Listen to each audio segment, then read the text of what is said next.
अभी तो शुरुआत है, ये तो ट्रेलर है, पिक्चर बाकी है। कि पश्चिम बंगाल में नफरत की रणनीति और धोखेबाजी की राजनीति नहीं चलेगी। बोलेंगे कि चाय से शुरू हुई थी सरकार और गाय पे अटक गई और विकास की मौसी 10 साल में रास्ते में भटक गई। सर 2014 में जो किसान मोदी है तो मुमकिन है सोच के और अच्छे दिन के ख्वाब देख के बीजेपी को वोट दे रहा था, आज 10 साल बाद वो बोलता है कि मोदी है तो नामुमकिन है। शायद अभी वो किसान है भी नहीं। कि समय गेले साधन होबे ना, इसका मतलब यही है कि अगर समय चला गया तो साधना नहीं होगी। ये बोलते हैं कि गाय हमारी माता है पर माँ की रक्षा करना इन्हें नहीं आता है। क्या करें, हम तो माछे भाते बंगाली है, हमको तो बोलना ही पड़ेगा। सर पिछले 10 सालों में 1,12,000 किसानों ने इस देश में आत्महत्या की। আপনার ব্যবসায়িক প্রতিষ্ঠানের বিজ্ঞাপন দিতে চাইলে বা আপনার ব্যবসায়িক প্রতিষ্ঠানের প্রমোশন করতে চাইলে আমাদের সঙ্গে অবশ্যই যোগাযোগ করুন। স্ক্রিনের নিচেই ভিডিওর নিচেই আমাদের নাম্বার দেওয়া রয়েছে 9874996107। सुश्री सयोनी घोष, ये पहली बार की माननीय सदस्य चुनाव जी हाँ, बहुत अच्छी है सर, सुनिए इनका। आप बीच में मत टोकना उनको और सलाह मत देना, आप पीछे सीट पे चल जाओ। धन्यवाद अध्यक्ष महोदय, आपने मुझे बोलने का मौका दिया। मैं जादवपुर लोकसभा क्षेत्र से पहली बार चुनकर इस सदन में आई हूँ और मैं धन्यवाद देना चाहती हूँ मेरी लीडर ममता बनर्जी और अभिषेक बनर्जी का और जादवपुर लोकसभा क्षेत्र के सारे वोटरों का जिन्होंने मुझे भारी बहुमत से जिताया और इस सदन में भेज के बीजेपी को एक पैगाम दिया कि पश्चिम बंगाल में माननीय सदन में इन नेताओं को धन्यवाद नहीं होता। और ये संदेश सर ये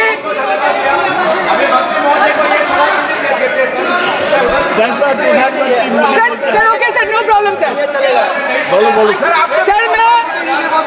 सर मैं धन्यवाद देना चाहती हूँ जादवपुर लोकसभा क्षेत्र के लोगों का जिन्होंने मुझे भारी बहुमत से यहाँ पे जिता के भेजा और ये पैगाम दिया कि पश्चिम बंगाल में नफरत की रणनीति और धोखेबाजी की राजनीति नहीं चलेगी। अध्यक्ष महोदय, मैं उम्मीद करूंगी कि आज आप मुझे पूरा बोलने का मौका दें, क्योंकि हाल ही में हुए नीति आयोग की जो मीटिंग हुई थी वहां पे हमारी माननीय मुख्यमंत्री जो देश की एकमात्र महिला मुख्यमंत्री भी है, उनका माइक बीच राह में ऑफ कर दिया गया था। वो बंगाल के अरे अभी तो शुरुआत है, ये तो ट्रेलर है, पिक्चर बाकी है।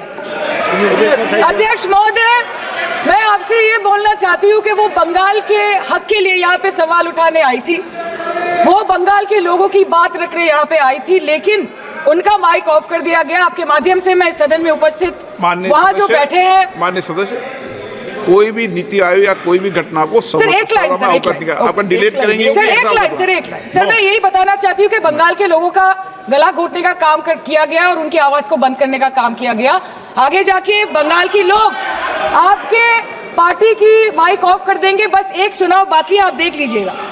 Sir all India Trinamool Congress इस सदन और इस देश का 3rd लार्जेस्ट ऑपोजिशन पार्टी है और हम आपसे धन्यवाद हम आपको देते हैं कि आपने हमको रेलवे, स्वास्थ्य, शिक्षा और आज ये पशुपालन जैसे महत्वपूर्ण विषय पे चर्चा करने का मौका दिया।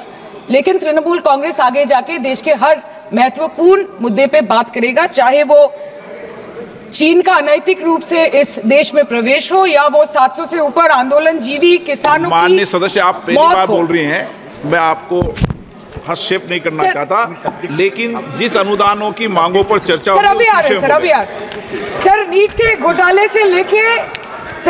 घोटाले से लेके जीएसटी के बोझ तक, एयरपोर्ट की छत टूट जाने से लेके रेल पटरी से छूट जाने तक तृणमूल कांग्रेस के सदस्य, हर सांसद देश के हर गंभीर मुद्दे पर चर्चा करेंगे। बस यही आपको बोलना था।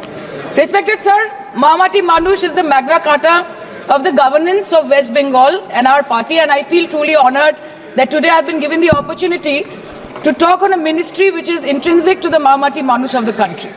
हमारे किसान अपनी मवेशी को, अपनी फसल को माँ की तरफ पूछते हैं, जिस खेत में वो हल चलाते हैं उस जमीन को नमन करते हैं। But does this major sector get support from the government? Sir, Indian agriculture supplies around 58% of India's livelihood and is a principal source of income for half of the population, accounting for 17 to 18% of the country's GDP. 70% of India's rural poor depend on livestock and farm animals. But does this sector get what it deserves? इसका जवाब अगर आप देश के किसान से पूछेंगे तो वो आपको यही बात बोलेंगे कि चाय से शुरू हुई थी सरकार और गाय पे अटक गई और विकास की मौसी 10 साल में रास्ते में भटक गई। Sir, exorbitantly high cost of cattle and poultry feed under the mismanagement of this sector by the current government and wholesale fodder inflation hovering between 25% to 28.6% in the last 2 to 3 years, it is a 9-year high. Sir, किसान खुद क्या खाएंगे? अपने परिवार के लोगों को खिलाएंगे? अपनी गाय भैंस भेड़ बकरी को क्या खिलाएंगे? सर, ऐसे ही वारदात होते हैं जहां गरीबी से जूझता हुआ एक किसान उसको अपनी गाय भेड़ बकरी को बेचने में मजबूर करते हैं और अंत में जाके वो अपनी खुद की जान लेते हैं। सर, पिछले 10 सालों में 1,12,000 किसानों ने इस देश में आत्महत्या की।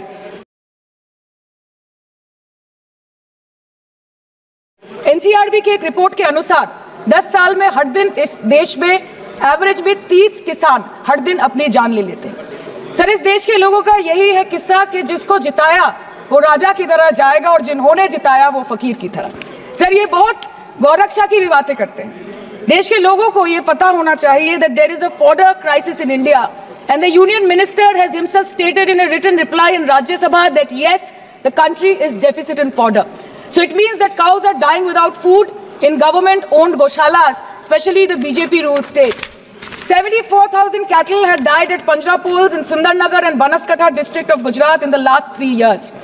200 cows were found dead in Madhya Pradesh's Shivpuri district. 173 cows allegedly died in a week in Chhattisgarh, and 74,016 cows had died in Hingonia Goshala in Jaipur during the previous BJP government in Rajasthan. तो sir, पहले खाना ही नहीं मिला, fodder crisis, फिर मिल भी जाए तो इतना महंगा कि किसान खरीद ही नहीं पा रहा है, फॉडर इन्फ्लेशन, और सर खाना मिल भी जाए तो पशुओं की बीमारी। उससे मुकाबला करने के लिए इस सरकार ने क्या किया? The Parliamentary Standing Committee on Agriculture, Animal Husbandry and Food Processing presented its report which stated that 32.7 lakh cattle were infected by the viral lumpy skin disease across several states and a whopping 2.4 lakh cattle died within months. ये बोलते हैं कि गाय हमारी माता है पर माँ की रक्षा करना इन्हें नहीं आता है। अध्यक्ष महोदय, हम सब जानते हैं कि इस मिनिस्ट्री के अंतर्गत डेयरी भी आता है और भारत इस पूरी दुनिया में दूध के उत्पादन में नंबर 1 है, contributing to almost 24.46% of global milk production. But since the government has not been able to bridge the gap between demand and supply, it has successfully turned the country from being the largest producer of milk to an importer of milk. In the last 10 years, due to the stagnation in milk production, the gains of white revolution has been systematically whitewashed. The dairy farmers are forced to throw buckets of milk on the highway protesting against meager remuneration for their produce. And the price of milk, on the other hand, has increased by a massive 55% in the past 10 years. It was rupees 36 per litre in 2014 and now rupees 56 per litre in 2024. When this government came to power, the first thing the milk producing companies regulated by it did was to increase the price of milk by rupees 2 per litre. This was their revenge on the people of India for not providing a majority to the BJP. आम आदमी के दूध, छाछ, लस्सी, दही, पनीर पर 5% की GST, cream, condensed milk, मक्खन, घी पर 12% की GST और अमीरों के हीरो पर सिर्फ 1.5% की GST। सरकार उनको रिलीफ नहीं देती है जो विदेश में जाके मिल्क शेक और लाते की चुस्कियां लगाते हैं। ये सरकार उनको रिलीफ नहीं देती जो आम आदमी 2 पैकेट दूध खरीदने से पहले 10 बार सोचता है। सर, बचपन से हम सुनते आए थे कि संडे हो या मंडे रोज खाओ अंडे। India rank 2nd in egg production in the world और अंडे का फंडा यही है सर कि भारत के बच्चों के किस्मत में महीने में एक अंडा नहीं मिलता। मिड डे मील के चलते हफ्ते में अगर एक आध अंडा मिल भी रहा था तो कहीं धर्म के नाम पे तो कहीं महंगाई के चलते उसे बंद करने की मांग उठ रही है। Sir, more than 50% children under the age of 5 suffer from chronic malnutrition in the country and roughly 17% children are underweight, and yet most BJP ruled states do not serve eggs in midday meal scheme. This is the example of Poshan Kal in India. Sir, अंत पे आते हैं मच्छी पे। आप लोगों को ज्यादा पसंद नहीं पर हम क्या करें, हम तो माछे भाते बंगाली है, हमको तो बोलना ही पड़ेगा। And not to forget that 2.8 crore fisher folk are employed directly in catching fish in the country and millions are employed in the value chain of selling fish and aquaculture. India stands 3rd in the world in the terms of fish production, contributing to 8% of global fish production and ranks 2nd in aquaculture production. The PM talks about blue revolution, But this government has allocated only 0.045% funds out of the total budget for the flagship scheme, Pradhan Mantri Matsya Sampad Yojana. Even after this meager allocation, they did not utilize 39% of the funds, and in 23-24, they did not utilize 24% of the funds allocated. और sir, भले ही सरकार को मणिपुर शब्द से allergy हो, but the fact remains that 1.5 years of lack of governance in the state has led to endangering of the fish species in India's largest freshwater body in Manipur, the Loktak Lake. So the government has to generate employment opportunities, investment in areas such as exports, post-harvest processing, and import substitution. It has to deal with adversities like overfishing, depleting of fish stocks, pollution, disease outbreak, destruction of habitat, and climate change. So my own parliamentary constituency has assembly constituencies like Baruipur, Shonarpur, Bhangor, which are heavily dependent on these sectors for livelihood.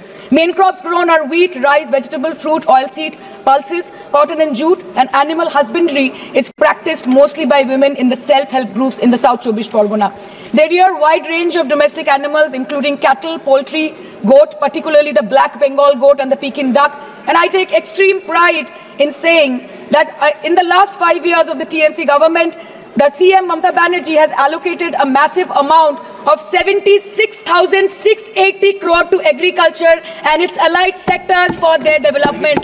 The government of West Bengal has achieved remarkable success in implementation of state schemes, namely Bangla Dairy. The state-owned company is providing financial incentive at the rate rupees 11.5 per litre of raw milk directly to the bank accounts of primary dairy farmers through milk unions. Bangla Dairy procured 3.55 crore kg milk in 2023, for which rupees 109 crore was paid to dairy farmers through direct benefit transfer. 47,900 fresh Kisan cards have been issued in the last 3 years for animal husbandry. Up to 30th November 2023, rupees 393 crore was sanctioned to marginal animal rearers in the rural areas. Bangla Shosho Bima scheme, a fully state-funded scheme for crop insurance. Total 1.28 crore farmers were enrolled under the scheme during 23-24. 70 lakh farmers got claim settlement worth rupees 247 crore. 76,049 farmers are getting pension amounting to rupees 1,000 per month under Joy Bangla scheme. Super Bangla scheme was introduced in 2014 for ensuring remunerative prices for agricultural produce, integrating about 80,000 farmers and procuring about 100 metric tons of perishables daily. The annual turnover of this project is now rupees 106 crore. 77 new stores have been opened in financial year 23-24. 186 Krisak Bajars sub-market yards are running successfully, providing excellent marketing infrastructure for aggregation and ease of marketing. And to be mentioned that West Bengal is one of the largest cold storage capacities in the country at more than 87 lakh metric ton with 620 cold storages. New investment of rupees 239 crore is upcoming in this sector this year with an employment opportunity for nearly 20,000 people. अरे उधर वाले बता इसमें बुरा क्या है? हवा के चार झोंके अगर इधर से भी गुजर जाए तो. Now coming to the demands of pending funds from the government of India to West Bengal on animal husbandry and welfare. 50% of the central share, rupees 12.72 crore for financial year 23-24, being the recurring expenditure for mobile veterinary units, is pending with the government of India. Government of West Bengal requested for sanctioning an additional 126 MVUs for 24-25. However, it was regretted, citing want of funds. The proposed central share of 49.93 crore for financial year 24-25 for assistance to states for control of animal disease has not yet been released by the government of India. Despite repeated persuasion, Department of Animal Husbandry and Dairying has not released the central share of rupees 10 crore for financial year 24-25 for various ongoing national livestock mission schemes, including the project for the establishment of Buck Semen Station in Horinghata. ये तो बस इसी ministry से बकाया है बंगाल का. अभी दूसरी मिनिस्ट्री प्रक्रिया तो पता नहीं कहाँ पे जाके ये खत्म होने वाला है. मैडम, मैं बस ये कहना चाहती हूँ कि इस बीजेपी सरकार ने पिछले 10 सालों में इस देश के लिए क्या किया, उससे बड़ी तालिका बनेगी कि 10 साल में क्या क्या कर सकते थे पर किया नहीं. 2014 में जो किसान मोदी है तो मुमकिन है सोच के और अच्छे दिन के ख्वाब देख के बीजेपी को वोट दे रहा था, आज 10 साल बाद वो बोलता है कि मोदी है तो नामुमकिन है. शायद अभी वो किसान है भी नहीं. तो इसीलिए मैं बोलना चाहती हूँ, कि समय बड़ा महत्वपूर्ण होता है अध्यक्ष महोदय और बड़ा बलवान। बंगाली में हम एक बात बोलते हैं कि समय गेले साधन होबे ना। इसका मतलब यही है कि अगर समय चला गया तो साधना नहीं होगी, अगर भक्त रूठ गए तो आराधना नहीं होगी। और 3 से 303 से 240 के आंकड़े बोलते हैं कि इस बार जो आप चले गए तो दोबारा लौटने की संभावना नहीं होगी। तो यही बोल के मैं अपनी बात खत्म करती हूँ। Thank you so much.